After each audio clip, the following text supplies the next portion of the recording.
Is 96 percentile plus still possible? Yes it is. भले ही आपकी preparation बहुत कम हो, भले ही ऑलमोस्ट आपकी ज़ीरो प्रिपरेशन हो सकता है कि आप बोर्ड्स के लिए पढ़ने लग गए थे, हो सकता है कि आप बीमार पड़ गए थे, फिर मे बी कोई फैमिली इमरजेंसी है, कुछ भी आ सकता है। बहुत सारे रीजंस है जिस वजह से आप नहीं पढ़ पाए।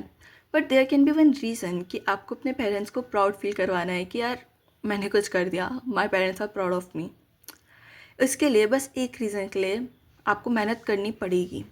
और आप क्यों नहीं कर सकते यार मेहनत? कोई भी कर सकता है मेहनत, आप भी कर सकते हो। 96 परसेंटाइल प्लस पॉसिबल है। बस 15 दिन अपन एकदम ऐसे लग के मेहनत करेंगे, एकदम भयंकर मेहनत जितने अपन कर सकते हैं, और फिर रिजल्ट जो होगा उससे आई डोंट थिंक आपको इतना फ़र्क पड़ना चाहिए अगर आपको है कि आपने 15 दिन अपने पूरे एफर्ट्स लगाए। एंड ट्रस्ट मी, आप जो भी करते हो ना वो वेस्ट तो नहीं जाता, वो कहीं ना कहीं काम आ ही जाता है। अभी नहीं आएगा, मे बी बाद में जाके काम आ जाए। You have to just work on it. और मैं एक ड्रॉपर हूँ और मैंने अपने अकॉर्डिंग एक स्ट्रेटेजी बनाई है। हो सकता है ये आपके लिए वर्क करे और हो सकता है नहीं करे। ये टाइम एक्चुअली बहुत क्रूशल है। अगर आप चाहो तो आप बहुत अच्छा भी कर सकते हो या फिर आप बिगाड़ भी सकते हो। इस टाइम पे काफ़ी सारा कंपटीशन हटता है और अपन को वो हटने वाले कंपटीशन में नहीं जाना ना। तो अपन को जो चीज़ फॉलो करनी है जो अपन के लिए अच्छी हो। I am not giving a planner कि यही करोगे तो आपके एकदम आ जाएंगे। आप अपने अकॉर्डिंग करो। हो सकता है मैंने कहा कि अपन आज करेंगे रे ऑप्टिक्स और आपको रे ऑप्टिक्स नहीं आता, आपको नहीं करना। आप अपने अकॉर्डिंग करो, आपको जो सही लगता है वो करो। I am just sharing what I am doing for my self. अगर आपको इस चीज़ से हेल्प मिले तो दैट्स ग्रेट, और अगर नहीं तो you can just get through जो भी आपको अच्छा लगता है, फिर जैसा आप करना चाहो। ये वो टाइम है ना जब आप ही हो जिसको पता है कि क्या सही है क्या नहीं आपके लिए, आपको किससे समझ आता है किससे नहीं। आज 28 फ़ैब है और अगर अपना प्लान है अपन स्टार्ट करें 1 मार्च से 15 मार्च तक, अपन के पास 15 दिन है। 15 दिन इज़ द फाइनल बेटर। अब मैं नहीं कह रही कि आप बहुत टाइम पढ़ो, 1 महीना है ऑलरेडी अपने पेपर के लिए, लेकिन 15 दिन अगर आपने बहुत अच्छे से मेहनत करी ना तो आपके अंदर खुद आ जाएगा कि हाँ यार मैं कर सकती हूँ या फिर मैं कर सकता हूँ। अपन के पास 3 सब्जेक्ट है, फिज़िक्स केमिस्ट्री मैथ्स। फिज़िक्स में सबसे ज़्यादा ट्राई करना है कि अपन जितना ज़्यादा कर सके सिलेबस कंप्लीट कर सके। फिज़िक्स में ना मेनली आपको फॉर्मूला पे भी ज़्यादा फोकस रखना है क्योंकि आपको फॉर्मूला यूज़ करना आना चाहिए। Chemistry it's a total game changer. Chemistry आपके मार्क्स बहुत जल्दी बढ़ा सकती है। इस टाइप का जो पैटर्न आया है उससे वो थोड़ी लेंदी हो चुकी है but it's still possible. Maths कम से कम जितना कर लो उतनी करनी चाहिए। लेट्स इमेजिन आपका पेपर 2 अप्रैल 2026 का आ गया, फर्स्ट डे फर्स्ट शो, सिर्फ 30 डेज आर लेफ्ट। तो क्या आपके पास सिर्फ 30 दिन है, उसमें से आप बस 15 दिन तो पढ़ के देखो, बाकी चीज़ें अपने आप सॉर्ट होती रहेगी, अपने आप करते रहोगे। अपन को ना सारा सिलेबस नहीं करना, पर जितना अपन कर सकते हैं ना उसको इतना अच्छे से करना है ना कि उसके मार्क्स अपन के ना छूटे। फिजिक्स के अंदर यूनिट एंड डायमेंशन, ये इतना इजी चैप्टर है। 11th के फर्स्ट में अपन को पढ़ाते हैं कि यूनिट एंड डायमेंशन, और उस टाइम तो अपना मोटिवेशन भी हाई होता है कि हाँ ये इतना इजी चैप्टर है। लेकिन यूनिट एंड डायमेंशन पढ़ के तो अपन को ऐसा लगता है कि भाई आईआईटी तो अपने लिए ही खुला हुआ है। और मैंने इसका एक मॉक टेस्ट दिया था, शायद पता नहीं, शायद तक 2025 का कुछ दिया था, और इसके अंदर 2 सवाल थे, सिर्फ एक चैप्टर से 2 सवाल थे। Like it's very important. Kinematics से बहुत हाई फाई क्वेश्चंस नहीं आते बट सिंपल सिंपल चीज़ें आती है। तो kinematics still doable. KTG thermo आप कर सको तो डू इट। थर्मोडाइनमिक्स आपकी केमिस्ट्री में भी थोड़ी तो हेल्प कर ही देगी, सो वाई नॉट, क्योंकि इससे एक सवाल तो आता ही आता है। SHM and waves, these are very easy chapters I can say. मतलब और कुछ नहीं भाई, ये बहुत फ्री के मार्क्स होते हैं ना। वैसे छोटे छोटे इजी से चैप्टर्स है। ग्रेविटेशन, ग्रेविटेशन आपने थोड़ा सा भी नहीं पढ़ रखा क्या? आता है ना ग्रेविटेशन कितना इजी होता है। इलेक्ट्रोस्टैट्स, कैपेसिटेंस और करंट, भाई ये बहुत ईजी है, मतलब ये करना ही करना है अपन को, क्योंकि करंट इलेक्ट्रिसिटी अपने आधा तो 10th में ही पढ़ा था ना, सर्किट ये सब कैसे करते हैं, और इसके सवाल आते हैं। लेकिन है कि आप कर सकते हो, बहुत ज़्यादा हार्ड नहीं आते, कुछ कुछ में हार्ड आते हैं लेकिन मोस्टली ईजी ही आते हैं। तो अपन ईजी मार्क्स क्यों गवाएंगे ना। मॉडर्न फिजिक्स ये थोड़ा बड़ा है लेकिन इसके अंदर अपन ने कुछ कुछ चीज़ें तो अपने उसमें ही पढ़ रखी होती है। केमिस्ट्री के अंदर एटॉमिक स्ट्रक्चर जो भी चीज़ें होती है, आधी चीज़ें अपन ने पढ़ रखी होती है और अपन को सिर्फ आधी चीज़ें पढ़नी होती है। ये कैसा है कि इसमें थोड़ा टाइम तो लगेगा लेकिन आपके मार्क्स पूरे होने के पूरे चांसेस हैं। सेमीकंडक्टर, अगर किसी के पास है ना 12th में CS है तो लॉजिक गेट्स वाली चीज़ तो आपको आती ही होगी, अगर नहीं है तो semiconductor is a low input high output वाला चैप्टर, मतलब बहुत अच्छा चैप्टर है, आप इजीली कर सकते हो ये तीनों चैप्टर, सेमीकंडक्टर, EM वेव्स और सॉलिड्स। ये तीनों तो ऐसे है कि भाई ये बहुत इजी है और इससे नंबर भी आपको इजीली मिल जाएंगे, तो इसको स्किप क्यों करना है। और बाकी फ्लूइड्स का क्या है, मेरे को प्रॉपर एकदम डिटेल में तो नहीं आता, लेकिन मैंने बेसिक्स कर रखे हैं फ्लूइड्स से, और मैंने जितने भी क्वेश्चंस किए या फिर प्रैक्टिस किया, कुछ मॉक्स दिए हैं, तो काफ़ी बार तो मेरे बेसिक्स से ही बन जाते हैं। अगर आपके पास टाइम है और फिर आप फ्लूइड्स में बहुत अच्छे हो तो आप फ्लूइड्स को करो, बट फॉर मी मेरे लिए फ्लूइड्स इतना अच्छा नहीं था और मेरे पास इतना टाइम भी नहीं था कि मैं फ्लूइड्स कर सकूँ, तो मैंने सिर्फ उसके बेसिक्स करे और मेरे काफ़ी क्वेश्चंस बन गए थे। And MOI from rotation, like I don't think इसको कहने की ज़रूरत है, लेकिन इससे एक्चुअली में सवाल आते हैं, लाइक हर एक शिफ्ट में पॉसिबल होता है। अब प्रेम में वो लोग क्या करेंगे उसके लिए तो कुछ नहीं कह सकती, लेकिन इट्स लाइक आता ही आता है। अब फिजिक्स करनी कैसे है, like I will suggest you a channel that is Eduniti. यहाँ पे सर है, वो इतना अच्छे से समझाते हैं, इतनी सही से बताते हैं चीज़ें कि you can get through it. जो उनकी रिवीजन सीरीज़ है, फॉर्मूला मैराथॉन्स जो है, फॉर्मूला मैराथॉन्स तो पेपर से पहले आप ऐसे रट जाओ, 2-3 बार देख लोगे ना तो आपको याद आता रहेगा कि हाँ ऐसे करते हैं ऐसे करते हैं। कॉन्सेप्ट वीडियोस, ये सब चीज़ें में बहुत हेल्प करता है। मतलब भाई, मतलब मैंने इतना सुना है ना इस चैनल के बारे में, काफ़ी सारे जनों को बहुत हेल्प किया है। मैथ्स में आई एम नॉट दैट गुड, और मुझे ऐसा है भी नहीं कि मेरे को बहुत कुछ करना है, लेकिन मैंने कुछ चैप्टर्स निकाल रखे हैं जो मेरे को लगता है हाई वेटेज है।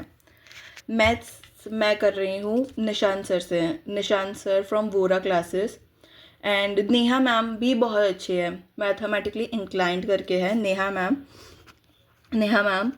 और जो निशान सर है फ्रॉम वोरा क्लासेस, इनके बहुत अच्छे, लाइक मैंने शायद बुनियाद सीरीज़ देखी थी ऑफ दिस क्वाड्रेटिक इक्वेशन, शायद जो सर ने ली थी, वो बहुत बहुत अच्छी थी। तो आई विल सजेस्ट, अगर आपको जिससे भी समझ आ रहा है मैथ्स आप करो।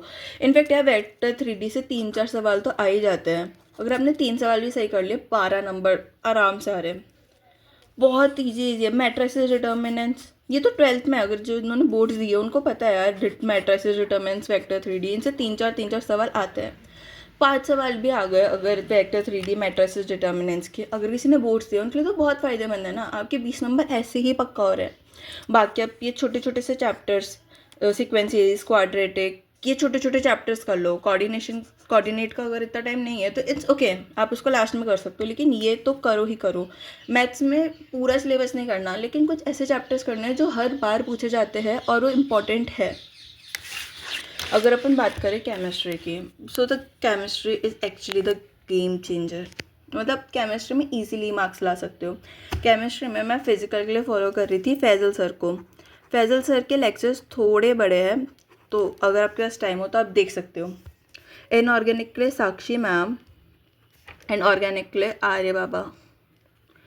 These are the go teachers for me. मेरे को इनसे इतना अच्छे से समझ आया और मेरी chemistry is the strongest I can से, कि इनके वजह से ही हुई है। फिजिकल में फैजल सर से पहले मैंने साक्षी मैम से भी पढ़ा है, तो साक्षी मैम भी बहुत अच्छा पढ़ाती है। अगर आपके पास टाइम कम हो ना, यू कैन प्रेफर उनकी शायद तक जेई ब्रीफ सीरीज़ थी 2025 की, वो मुझे बहुत सही लगी। अगर आप उससे करोगे ना you will be very great. अब केमिस्ट्री में ऐसा मैं नहीं कहूँगी कि ये चैप्टर छोड़ दो वो चैप्टर छोड़ दो, सारे बहुत इंपॉर्टेंट है, मतलब सब आते ही आते हैं और एकदम स्कोरर है। और अभी तो जो नया पैटर्न आया है कि इसमें 5-6 स्टेटमेंट आ गए, तो उसके लिए इट्स वेरी इंपॉर्टेंट। मोल तो करो ही करो यार, ये तो आता ही आता है और ये इजी भी है और काफ़ी सारे क्वेश्चन सॉल्व करने में भी हेल्प करता है। स्ट्रक्चर ऑफ एटम करोगे तो आपको मॉडर्न फिजिक्स में भी हेल्प हो जाएगा। थर्मोडायनामिक्स आप कर सकते हो, थर्मोडायनामिक्स इज ईजी सा चैप्टर और ये आपको फिजिक्स में भी हेल्प करेगा।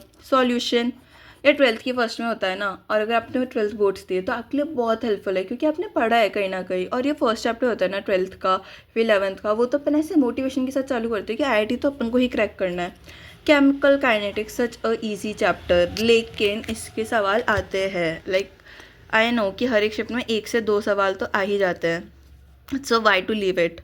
अब ये जो इलेक्ट्रोकेमिस्ट्री और इक्विलिब्रियम है, ये मेरे को थोड़े से टफर एंड पे लगता है और इनकी कैलकुलेशन भी थोड़ी सी हार्ड आती है। अगर आपको अच्छे से आते हैं यू कैन डू इट, लेकिन मैंने इसको ऐसे साइड ले रखा है कि पहले मैं ऊपर के चैप्टर्स कंप्लीट करूँगी, उसके बाद इस पे आऊँगी। Inorganic bro it's so easy, मतलब इनऑर्गेनिक आप करो और साक्षी मैम से करो या फिर आप NCERT करो। NCERT लाइन बाय लाइन इन्होंने ले रखी है, दैट्स वेरी ग्रेट। मतलब उससे आप पूरी NCERT अच्छे से कर सकते हो। उसमें शायद तक P ब्लॉक नहीं है, पर बाकी चैप्टर्स है तो वाई नॉट यार। D एंड F ब्लॉक ये, और कोऑर्डिनेशन, ये इनसे आता ही आता है। इन डीएनएफ ब्लॉक और कोऑर्डिनेशन की तो कितने सवाल देखते हैं यार अपन हर बार का, पता होगा आपको। अगर आपने पीवाईक्यूज़ में देखे बहुत सारे सवाल आते हैं और बहुत ज़्यादा हार्ड भी नहीं आते यार, ईजी से आते हैं। अगर आप थोड़ा सा भी समझो ना आप कर सकते हो। अगर आप क्वेश्चन को देख के बता दोगे कि आपको आता है कि नहीं आता। जो सॉल्ट एनालिसिस है, अगर आपके पास टाइम हो तो साक्षी मैम की ही मैंने वीडियो देखी थी और उसमें उन्होंने बहुत अच्छे से समझाया है। उसके अंदर उन्होंने ट्रिक्स वगैरह बताई है एंड वो चीज़ मतलब मैंने खुद की भी कुछ कुछ बना ली थी। अगर आपको चाहिए हो तो do let me know. Organic, अब ऑर्गेनिक में ना जीओसी, हाइड्रोकार्बन और बायोमोलिक्यूल्स तो करना ही करना है। और बाकी जो 12th का ऑर्गेनिक है ना, उसमें ऐसा नहीं है कि मैंने अल्कोहल फिनॉल कर दिया लेकिन मैंने हेलोअरीन्स नहीं किया। तो मेरे को 12th की प्रॉपर ही करनी पड़ेगी। अगर आपको लगता है आपके पास टाइम है तो do go for it bro, करो। लेकिन अगर नहीं है तो ये चैप्टर्स तो करो ही करो। ऑर्गेनिक में आर्य बाबा के अभी मंजल के लेक्चर्स आए थे, I guess they were great, आप उनको भी फॉलो कर सकते हो, बहुत अच्छे थे। अपन को ना अभी परफेक्ट प्रिपरेशन नहीं चाहिए, एकदम ऑनेस्ट एफर्ट्स चाहिए। अगर अपन ने 15 मार्च को 20 मार्च तक भी एक्सटेंड कर दिया ना, फिर भी अपन के पास 20 to 2 अपन के पास ऑलमोस्ट 12 दिन है। 12 दिन में से चलो मैंने माइनस कर दिए लास्ट के 3 डेज कि यार लास्ट के 3 दिन मेरे को रिवीजन वगैरह करना है। You still have 9 days. 9 days में कुछ जो करना है आप करो। और देखो ऐसा नहीं है कि आपको सिर्फ कंप्लीट करना है सिलेबस, आपको थोड़े से मॉक्स भी देने पड़ेंगे ताकि आपको पता चले कि आप कहाँ गलती कर रहे हो, क्या गलती कर रहे हो, आप कौन सी चीज़ इम्प्रूव कर सकते हो। Mocks are way too important ताकि आपको थोड़ा पता चले। कहीं ऐसा ना हो कि आप फर्स्ट ही आपका मॉक पेपर जा रहा है जेई का। इतना देखो 9 दिन तो आपको तब मिल रहे हैं बफर के जब आपका पेपर 2nd को है। सपोज़ आपका पेपर 9 को हो गया तो आपके पास अप्रॉक्स 15 दिन तो है, आपके पास और 15 दिन आ गए extra. After following this you have more 15 days to go, you have more time. तो भाई टाइम तो है आपके पास, you are not late at all. आप करना चाहो आप कर सकते हो। And for chemistry I am also starting a series जिसमें मैं 7 दिन रोज़ाना कुछ भी फैक्ट्स जो मुझे सही लगता है केमिस्ट्री के लिए जो इंपॉर्टेंट है छोटे छोटे शॉर्ट्स में, वो मैं 7 दिन तक रोज़ डालूंगी। अगर आपको रिवीजन करना हो पी ब्लॉक कर किसी भी चीज़ का, you can just follow it और you can save this for revision. बाकी यार ये ना अब आखिरी टाइम आ चुका है, अब अपन को फोड़ना पड़ेगा। अब इट्स द लास्ट बैटल जो अपन साथ मिलके लड़ेंगे। So let's fight the last battle properly and together. ठीक है, आप कर लोगे, मेरे को पता है। अपन दोनों मिलके करेंगे, अपन दोनों मिलके सॉल्व करेंगे और वो मिलके भाई जेई क्रैक करेंगे। ठीक है, जेई कोई बहुत बड़ा नहीं है, हवा बना रखा है। करो ना, सिर्फ 15 दिन मेहनत हो सकता है, क्योंकि जेई में पूरा सिलेबस आना ज़रूरी नहीं है, लेकिन जो आता है उससे मार्क्स निकालना बहुत ज़रूरी है। लग जाओ, लास्ट टाइम आ चुका है, अब नहीं लगोगे ना फिर रिग्रेट हो जाएगा। अभी करते हैं, अब पढ़ने बैठ जाओ, ज़्यादा टाइम नहीं है आपके पास।